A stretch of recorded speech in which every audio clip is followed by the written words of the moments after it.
Okay, so when we beat the Patriots last week, everybody's like, let's calm down the brakes. There's no way these Houston Texans go on a roll. There's no way this defense plays great in back to back weeks. Yet they did that. The offense looked dangerous, and I mean dangerous. Now, you're now 4-7. There's a good chance you could win these next 5 games. Will it happen? Am I drinking the Kool-Aid? Are we all drinking the Kool-Aid? We're going to discuss it next. Let's cue the intro.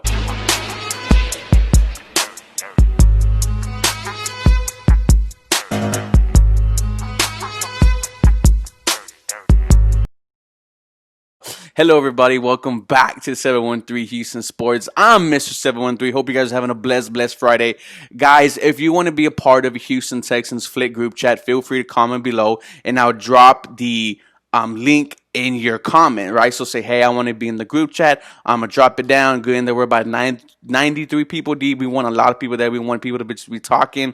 So that's going to be fun. But let's go on with the video, guys, because I think this game showed a lot about the Houston Texans because they played a game 4 days before that on Sunday.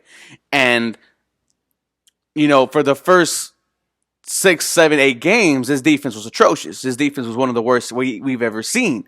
It was one of the reasons why we lost a bunch of games. And these past these past couple days, they've been playing fantastic. J.J. Watt has looked like he has looked elite. Justin Reed has looked elite. Zach Cunningham has looked very good. Terrell Adams, who has came out of nowhere in Bernard McKinney's absence, has been fantastic. The rookies are getting involved, whether it's special teams like Jonathan Grenard or Blacklock, who kind of forced a fumble yesterday, or Nate Hall, who had 2 sacks yesterday. This defense has somehow awakened, and I know I don't want to be the guy that says I have hope. But if they play like this and the offense still going, let's look at the schedule. You got the Colts twice, you got the Bengals, you got the Bears, and you got the Titans. Now, that Titans game you should win because they're probably not going to be starting anybody. The Bengals game, Joe Burrow is not here. The two Colts games are interesting. And the Bears game, it's going to be a Mitchell Trubisky starting. It was just announced right now.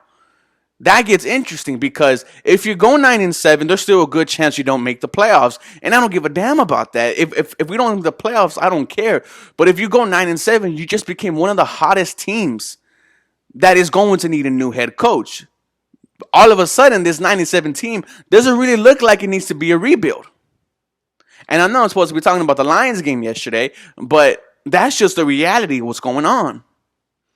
Now, look at the game yesterday. Look at how well the offense was without a running game. The running game was there. This is probably the most effective time we've ran the ball all season, and it was looking good. This is the first time we've really utilized Duke Johnson in the passing game. His deep touchdown towards the left side of the field. We use C.J. Procise at running back, to get Watson's first touchdown, the play action where he rolled out to the right side of the end zone, touchdown. Duke Johnson was a factor. C.J. Procise was a factor. And you got to love that because they weren't able to do that with David Johnson and Duke Johnson. And I don't know what happened now, but it looks like it's working. Let's look at the tight ends. Akins, Fells, Brown. People were involved. Akins even ran the ball as a fullback. Even Kahale was in there. Brandon Cooks and Will Fuller look like they're going to be an amazing 1-2 tandem for the next up and coming years. I give this tandem a good 2-3 years left of greatness. Because Fuller is looking elite. Brandon Cooks is looking elite. Deshaun Watson is looking fantastic. MVP type quarterback. I've said this before. I said this, in the offseason that Deshaun Watson has a good chance to be the MVP of this league. If he goes 9-7, there's a good chance he'll win the MVP. I've called it before. I've called it here. I said he's going to win the MVP. Look at the way he's been playing. His last 6 games, he has almost, 16 touchdowns, no interceptions, has one of the best passer ratings ever. This offense has looked revitalized, rejuvenized since O'Brien has been fired.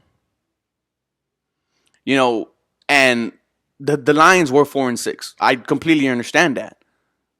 But this Houston Texans team was nowhere at 0-4. Nowhere.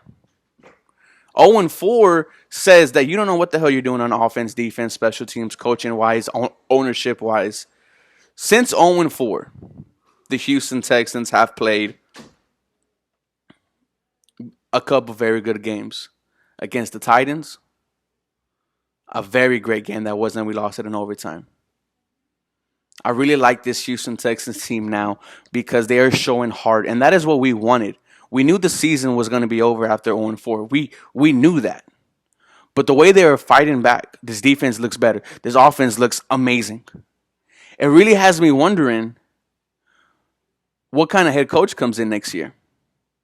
Because a lot of people are going to be looking at this Houston Texans season the way it ends out, however it ends out. Because a lot of coaches don't really want to go back and do a rebuild. They want to go to a team that has core players that they could just fix, add some pieces, take away some pieces, and be successful. Look at what John Gruden did with the Buccaneers. Tony Dungy gets fired. Enter John Gruden, Super Bowl. Look at the Broncos. John Fox takes them to a Super Bowl, loses, ends up getting fired. Gary Kubiak comes in, wins. If this Houston Texans team manages to still be successful and manages to still play very good on defense, this is going to be a very attractive job. And the fact that J.J. Watt, who is continuing to add on his trade value, because J.J. Watt is getting traded, ladies and gentlemen, let's be clear about that. This is his last season as a Houston Texan. Now you have something there. Now you have a first-round pick, maybe a second-round pick. Now a head coach could look at somebody like a J.J. and be like, I could trade him. He could look at a B-Mac and say, I could trade him. Because Terrell Adams is not going to give back his spot because B-Mac, he'll be out for the season. But the future at the moment looks bright for the Houston Texans. Now that could change a couple days from now. 12 days from now when we play the Colts. But one thing's for sure is that you guys need to have a blessed day. I love you guys so much.